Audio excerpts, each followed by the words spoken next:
Right, guys, so I broke one of my golden rules on today, Monday, and bought a car without checking it out first. After winning it, I then checked the MOT, and it doesn't read particularly well. It's got through the MOT without needing a lot of work doing to it, but it's basically noted that the sills on the subframe are all crusty. This is going to be one not to spend too much time on. Get underneath, wire brush it, clean it all up, tidy it up. Look, we actually have an i20. It was here after all. These aren't the kind of purchases I normally make, guys. Yeah, not the best couple of buys I've made recently. So I drove the Mazda home last night, drives absolutely fine. Drives brilliant. I think you need some discs and pads on the front though, because there's a little bit of judder through the pedal when you're hard braking, so I'll check that out while I've got it up. But what we're going to do today is we're going to get it up and get the underside all wire brushed down. The wing mirror, I've taken all that tape and stuff off, and the wing mirror itself is okay. I don't know, it's just this piece here that's missing. I very much doubt I can get that piece, so I'll probably have to get the whole wing mirror. But as a lot of you said, this could probably be sold for 1,500 quid with the work all tidied up on it, because it's got that nearly new MOT on it. So we'll crack on, get her on the lift and have a little look-see underneath. So we can see what our MOT test is on about. We've got a very crusty rear beam, but to be fair, that's about as crusty as all the cars I see of this age. Down the sills here, they're not too bad. I mean, they've got surface rust on them, but I've seen worse. And then the front subframe, that's a bit crusty as well. Again, I've seen worse. We've got new lower arms here by the looks of it, both sides. It's nice, that explains why it handles nice and tidily. We've got a crusty sump, but we're devoid of any leaks, guys. There's no leaks from the rear main seal, and there's no leaks from the chain side of things. Oh, hold on, what we've got here? Got a little bit of seepage from a boot there, nothing major. Oh, and now actually tell you what, I think this is where I topped up the oil yesterday. Idiot, I think I spilled some down there yesterday when I topped it up. And it said the chassis legs were crusty as well. But again, I think we have got a bit of an overzealous MOT tester here, guys, because there's not a car I've seen of this age that hasn't got chassis legs with that level of crustiness to them. So I do think someone's been a bit overzealous. I could possibly stick it back through an MOT again with my MOT tester once I've gone underneath here and tidied all this up and get rid of all those advisories. It's either that or I just do this work and then take some pictures and show people, if they come to look at the car, that I've resolved it. I mean, the sills on this side are actually super clean, so I don't know why. Yeah, I think someone's been a bit overzealous there. But anyway, we'll get a wire brush on all this and get it all tidied up.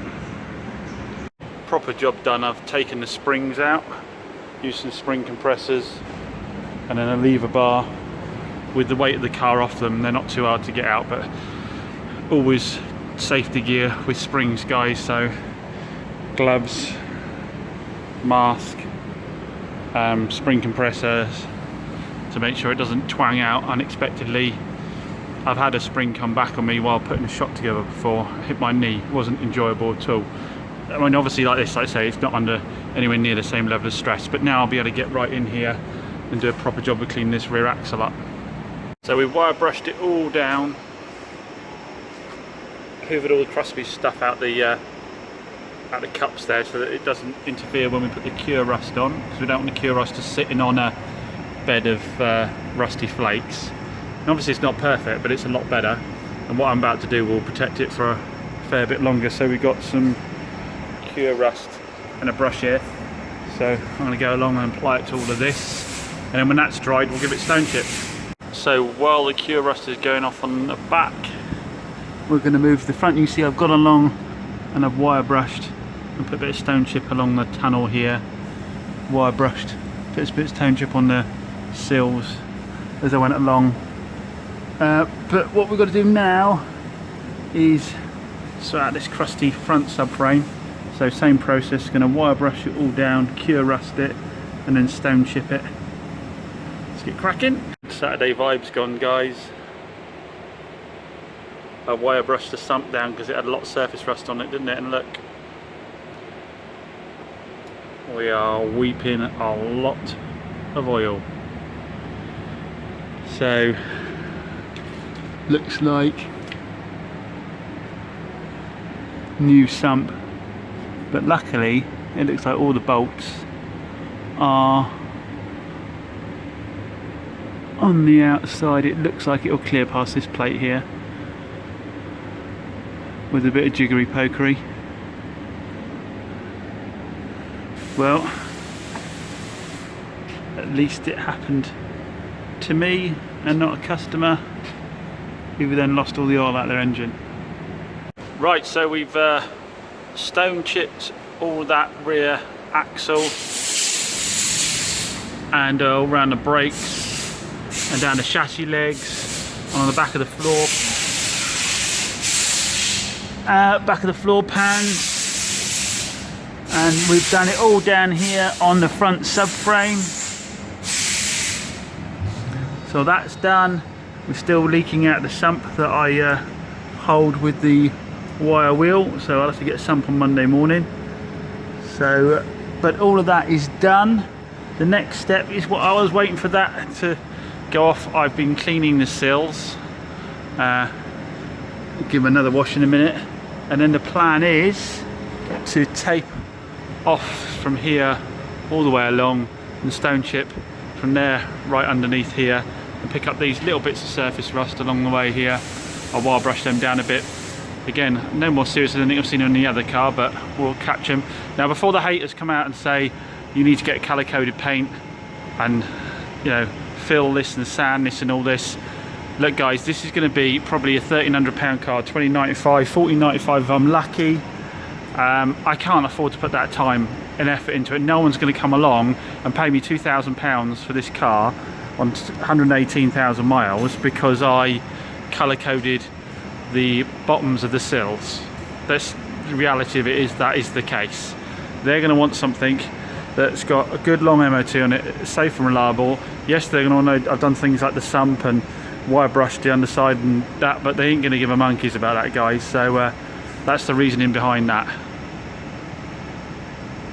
So I whipped the wheel trims off as well, gave them a cursory buff over with the sander, and giving them a coat of silver paint. They're not perfect, but I'd rather retain the originals and do some horrible aftermarket ones, and they look a hell of a lot better than they were all scuffed up and stuff. So that's it with the Mazda now. I've taken the wing mirror off. The new one should be coming in the post tomorrow, hopefully, or the used one, and then all I need to do is give it a clean, and she'll be ready up for sale. So in the end, it's taken me probably a full day's work if I add the two 2 days together, because obviously I've done about 3 hours on it today, and then on Saturday I probably did 4 hours on it, let's say, and I should probably still come out of it with a £400 or £500 profit, so probably still worth doing, and it's going to make someone a cracking little car now. It's Sunday. It doesn't look like I've escaped from working cars yet, because the MGB starter motor is playing up. So I've been meaning to do this for a while. I've got a new lightweight, smaller starter motor here to swap out.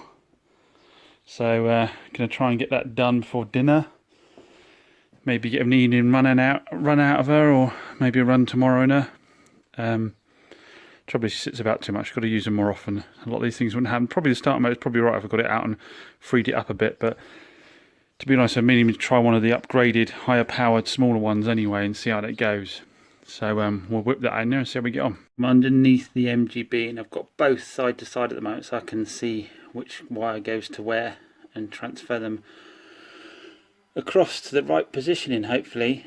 And I'm hoping this one's a bit easier to get in because it's smaller, but we'll see. I'm just going to transfer that last set of earth wires off over to half hour later.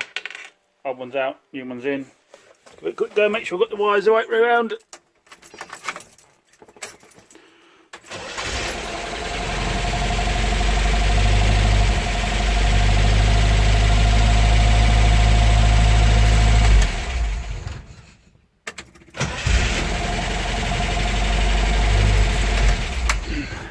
Oh, she seems happy enough, doesn't she? And as per the sales pitch, it was a bit easier to fit. You have got a bit more room around this one. The body of the other one gets much closer to the engine. It's much harder to get to the bolt. So, and this has got a higher output, so should be a bit more reliable. Electronic ignition, I think, is the next thing for this one. But yeah, that's one little job knocked off the list.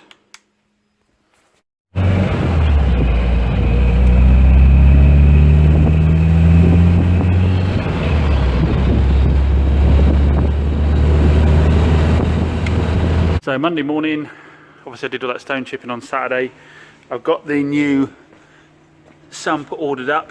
That's cost me 40 quid. I can get it online for about 30 quid, but I can get it here this afternoon for 40 quid. So that's on its way. So while I'm waiting on that, I'm just giving the rear drums a clean up. I've had the front wheels off and checked the front discs and pads, and they're all good. Rear drums had a slightly catchy point, so I'm just taking them off and cleaning them up. So yeah, those of you that said don't do it because you'll go too far, James, probably right. Probably am going too far now, but yeah, at least once I've done that, then got the sump on it. I've ordered the wing mirror online from eBay. I've got a replacement wing mirror for £35, I think. So that should go straight on. So once those things are done, it's ready for sale. And if I can sell it for £14.95, I've got about a £500 profit in it after the VAT man, so that wouldn't be too bad actually, and I'll be in it for like a day, won't I? So yeah, that wouldn't be too bad. If I have to £12.95 it, which I think might be where the price point of it is, then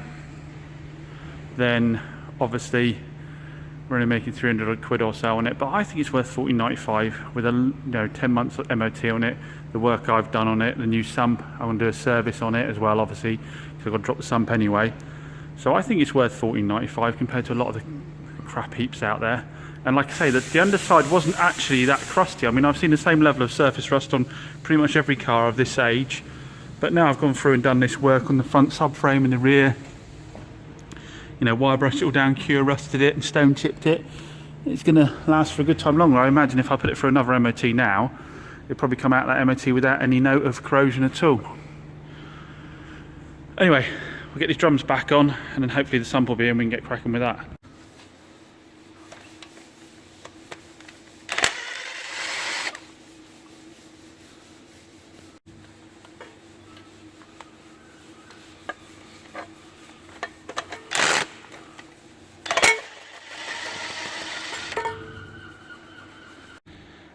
Well, I was going to record me taking off the sump for you guys, but I gave it a little lever and it just dropped straight on the floor. I thought it was going to be held on slightly by the gearbox panel here, but it wasn't. It just dropped straight down. Probably the easiest sump I've ever done. Well, I've only ever done 2 sumps, so I guess I fit 500 ones in this one, but it came off super easy. Got the new one there. We'll have a little tidy up and then wang it back in. There we go, guys. New sump back in. That was probably 10 minutes work putting it back in. Just clean it up with a razor blade, get the old gunk off, pop the new one in, whip it in. So good to do the oil change now. Time, the simple things are the biggest effects. So time to get the headlamps polished out. Here's one after, here's one before. There you go, that's made a big difference to the front end of the car. Such a simple thing to do. All I've done is use G3 Pro scratch remover and a pad on a polisher. I haven't, if I want to do it properly seriously, I'll wet sand them first, but to be honest, a lot of the time this coarser compound is plenty enough to make the headlights come up well again. So I whipped the wheel trims off as well, gave them a cursory buff over with the sander, and giving them a coat of silver paint. They're not perfect, but I'd rather retain the originals and do some horrible aftermarket ones, and they look a hell of a lot better than they were all scuffed up and stuff. So that's it with the Mazda now. I've taken the wing mirror off. The new one should be coming in the post tomorrow hopefully, or the used one, and then all I need to do is give it a clean and she'll be ready up for sale. So in the end it's taken me probably a full day's work if I add the 2 sort of our 2 days together, because obviously sort of I've done about 3 hours on it today, and then on Saturday I probably did 4 hours on it, let's say. And I should probably still come out of it with a £400 or £500 profit, so probably still worth doing, and it's going to make someone a cracking little car now. So we started the week off well. The Punto's just sold, so another cheapy one out the door, £17.95, and we'll go through the numbers on a later video and work out how much we made off that one. Right, last bit for the Mazda's in. We got the replacement wing mirror. My bloody pet hate with eBay, some of the sellers say if you want a VAT receipt, ask for it in the comments. I always do, and I bloody never get one. Drives me nuts. I'll chase them up for that because it's lost money otherwise. So yeah, it's only three bolts. Take the wing mirror out. You just pop this little cover off, take 3 bolts, stick the new one in, and then we can valet her and get her up for sale. So little Mazda's all cleaned up, had a photo shoot up for sale, and I think we've actually ended up turning out a really nice looking little car, guys. It's a really nice metallic, this grey, and bar that little bit on the wing which I've left for the moment, it's in really good condition. That's really the only blemish worth talking about. It's got a really good shine to it. Yeah, really smart looking interior. It was in really good nick, guys. After a bit of a hoover and a clean up, it's come out really nicely. So yeah, I'm really pleased with putting the effort in this. I think, like I say, we've probably got a day in it, is where we are with this. And we should be able to squeeze, I'm going to ask $14.95 for it. I think the $14.95 for a car like this.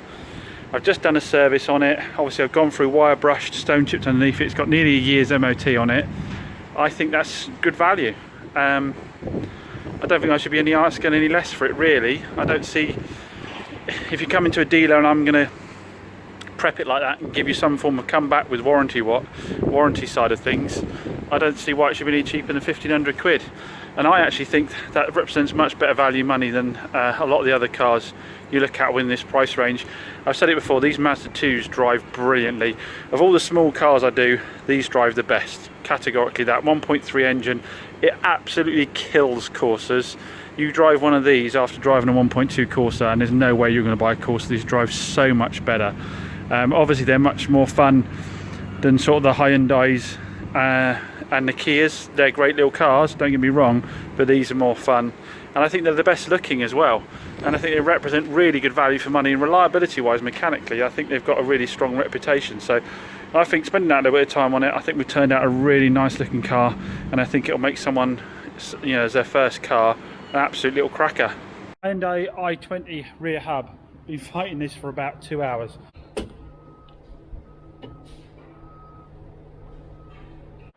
So now we've sorted the window on the i20, we need to sort the bodywork. Well, the Mazda's been on Facebook for an hour and it looks like it's already sold. Someone's already come out and test driven it, and I've just had a message, and what they've offered is... I had about 10 bids out there, a couple of Mannheim as well, but this is what I've won.